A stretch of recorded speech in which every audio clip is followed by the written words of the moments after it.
Miles Turner made his return to Indianapolis. Giannis Antetokounmpo made it an unforgettable game. Giannis having some fun. Turner with some sarcastic waves to the fans, but Giannis went to work and got his teammates back. Here's the throwdown on Jarris Walker. Get out of the way.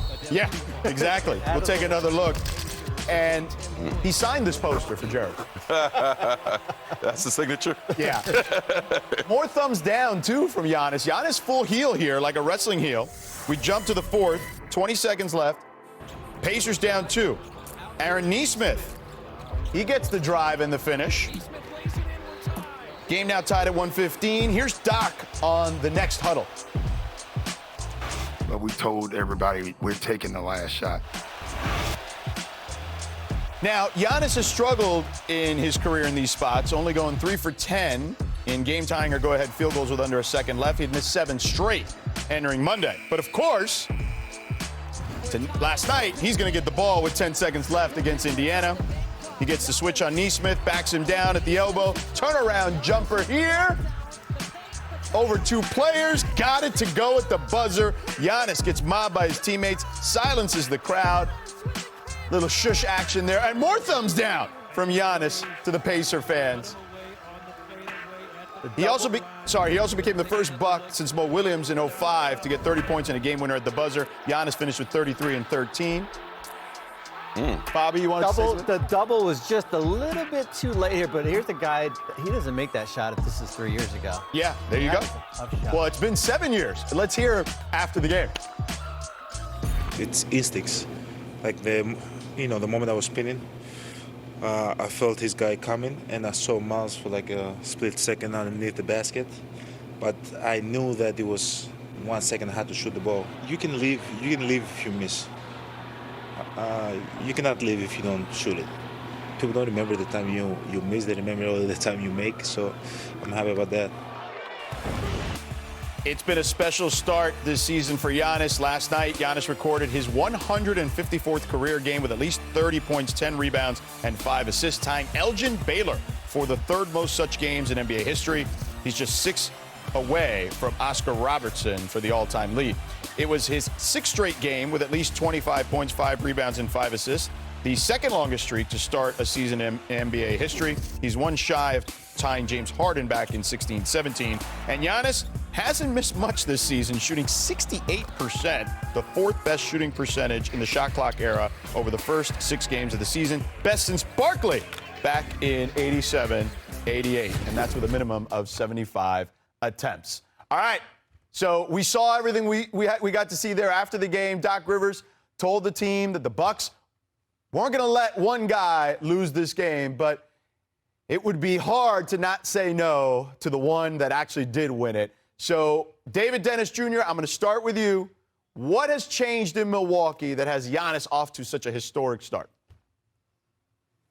I think Giannis just has this massive chip on his shoulder, and last night came because he was at the scene of the crime where everything fell apart last year. Dame gets hurt.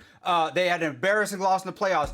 Halliburton's dad is in his face, and you come into this season, everybody's saying you do not have a chance and that you should have left Milwaukee and you don't have a shot in the East. This dude right now, Giannis, is carrying this team and playing as the best version of himself. He has a 40 PER, which is the greatest of all time by a wide margin. He is attacking the basket relentlessly. He is making 11 buckets at the basket. That's 20 to 22 points right there in automatic layups and dunks. This dude is taking this team on his back, and right now the sky's the limit because Giannis is playing the best we have seen him so far. Well, David Dennis Jr., thank you so much. By the way, George Sedano in for Malika Andrews. David Dennis Jr., you just heard there. The Hall of Famer Mark Spears and our NBA front office insider Bobby Marks. Bobby, what do you think about all that? Well, as David said, he's got a chip on his shoulder here. I think you forget the brilliance of Giannis. There's only a handful of players out there we can call franchise-level players. But I think what we learned last year from that Indiana series is there's kind of a blueprint as far as how this team can be successful. Just put all shooters around him. Put Giannis out there, certainly Miles Turner, but when you have, certainly Gary Trent Jr. and A.J. Green, players give you the volume shooting here. This team could be dangerous in that Eastern Conference that, as we've talked about, is wide open. You know, whether it was Middleton or Dame, he's always had that number 2 guy, right? The guy to go with him. He doesn't have it now. Right. So he's doing Wilt things. These are Wilt Chamberlain type numbers. I do wonder if it's sustainable. But he's actually playing 2 less minutes than he did a season ago. That's crazy. Doing this. It's absolutely incredible. Can he do this every night? 82 games. You know, he hasn't played over 75 in a while, even though 75 is a high number. Yeah. I don't know if it's sustainable, but what I've seen is MVP. Oh, right, for sure. I don't think there's any question, not that we're giving away the MVP award after 6 or 7 games, but if there were a guy we were giving it to, it would probably be him. No LeBron, no Luka, no Reeves, but that didn't slow down the Lake Show, looking for their 4th straight win. Let's start, 8 minutes left in the first. Jake LaRavia deflects a pass. Marcus Smart doing Marcus Smart things. Gets the steal, outlets to Rui. I see you, Smarty. Rui gets the slam, 12-6. Midway through the first, Rui again. Pump fake, drains the mid-range. Lakers take the lead. Now let's talk about DeAndre Ayton facing his former team for the first time as a Laker. Lakers down 9 in the second. Ayton drives, hits the floater. On the Time Lord, Lakers down 7. Lakers lead by 5 late in the third. Nick Smith Jr. gets into the act. When did he get there? Early this season. Nick Smith Jr. show continues. Okay. Smart passes to Smith Jr. He hits a 3. Lakers lead 114-105. Next Lakers possession. Ayton battles in the paint. Finds an open Smith Jr. Drains another one. Lakers lead by 12. Under a minute remaining. Ayton passes to Smith Jr. Smith Jr. says, I got you, man. Hey. There it is. Lakers win 123-115. Nick Smith Jr. with 25 points. Let's hear JJ. Oh, but before that, the Lakers became the first team in NBA history to have 6 different 25-point scorers over a 2-game span. That's after Hachimura, Ayton, and Smith Jr. hit that mark last night, after Reeves, Doncic, and LaRavia did that the night before. Now, here's JJ after the game. You can't win in the NBA without stepping on the floor and expecting to win. And I thought our guys had that from the start. And then that just confidence, belief, and truly connectivity in that second half was just awesome to watch. It was like, it was just blossoming. All right, you heard him. Confidence, belief, and connectivity.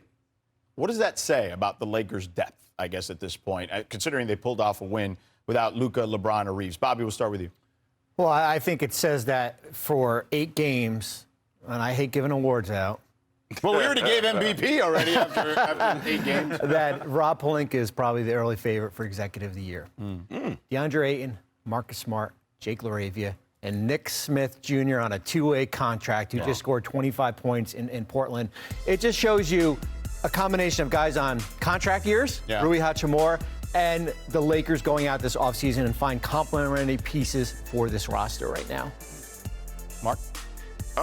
You know, I'm going to go back in time, be the old guy. When I covered George Karl with the Nuggets, he was amazing at doing the best with injured lineups. And I think it goes back to his CBA days. When he coached there, he had to do this. I mean, look, this is the 6th different starting lineup that JJ's had. He didn't coach in the CBA. Should we give JJ Coach of the Year? Should we do another award? Like, I'm going to give it to him. Hey, JJ, I got you. You're the Coach of the Year after 8 games. Coaching his off. I mean, to do what he's doing with all these different lineups. Luka's missed 4 games. LeBron hasn't played yet. Austin Reeves. Kudos to you, JJ. Hell of a coaching job so far. David? I don't have any real awards to give out. I guess we can give DeAndre Ayton like the "we were the most wrongest about the move" award, because this summer when that happened, we were extremely wrong about it. I was one of the guys who did not think that DeAndre Ayton. Hey, take a bow, my man. Mark was having Bahamian food with him a couple years ago. That is factual. Right. Look, I thought DeAndre Ayton, I was worried about how this would move the needle. I was worried about the motor and the engine of this dude. He has been tremendous so far this season. He has been integral in that pick and roll with Austin Reeves and Luka. He's at 17 and 8 for the season. And to have a game when everybody's out, you're in to get against your old team who couldn't wait to get you out of there, and you put up 29 points. This is the DeAndre Ayton story. Again, I ain't got no awards for him, but he is central to what the Lakers are doing right now. Yeah, George. We'll see.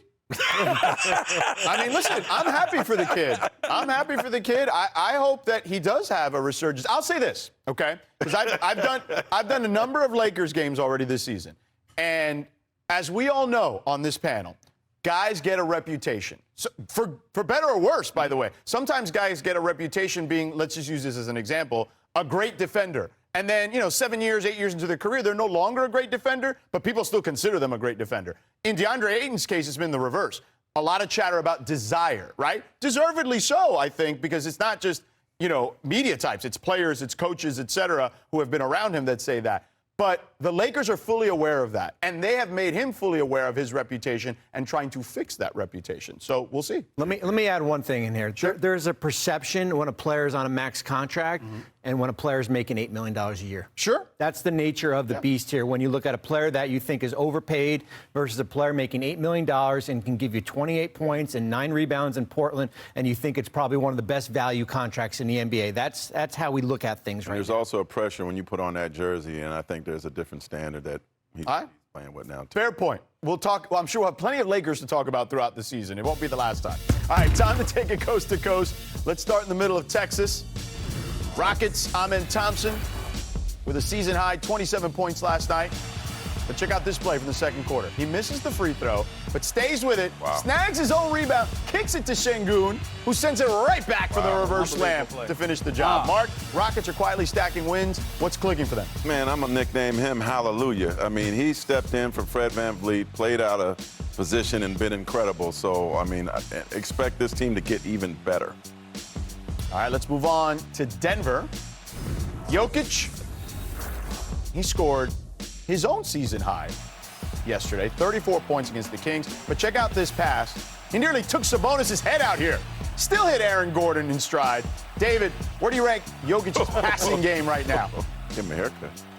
As a great pass, Sabonis is one afro away from a really good defensive play. He got to grow that thing out if you want to stop some of those passes. A little disappointing. Jokic, a couple of games without a triple-double. He's kind of falling off a little bit. He's got to do a little bit better out there. Come on, Jokic. It's funny.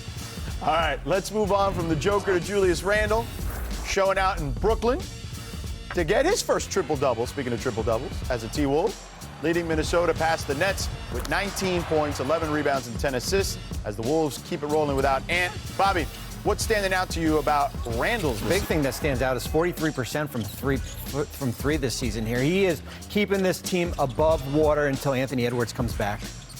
All right.